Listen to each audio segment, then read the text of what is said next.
जो हमारे नेता हैं, अगर वो हैं कहीं, तो कोर्ट ने तो अभी नहीं दिया है। आजम खान साहब पे कितने मुकदमे लग गए? आजम खान साहब पर आप बताइए, आजम खान साहब पर क्या मुकदमे लगे हैं? किसने लगाए हैं? उस कप्तान ने लगाए हैं जिस कप्तान के ऊपर खुद जांच चल रही है। खुद जांच चल रही है, क्या नई जांच चल रही है उन पर?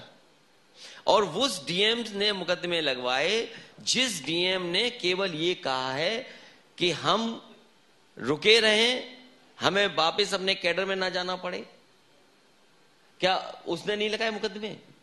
क्या पुलिस कप्तान अभी फरार है कि नहीं है? आप बताइए, पुलिस कप्तान फरार है कि नहीं फरार है?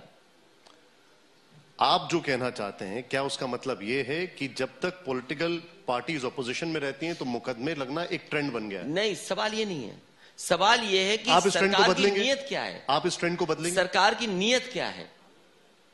सरकार की नीयत क्या ये है कि सरकार के खिलाफ अगर आप कोई आवाज उठाओगे तो आप पर मुकदमा होगा, और इसीलिए इनको अपमानित होना पड़ रहा है जनता के बीच में। क्या किसान आंदोलन में जो लोग शामिल थे, आपको पता है कि कौन सी धाराएं लगी उनके ऊपर?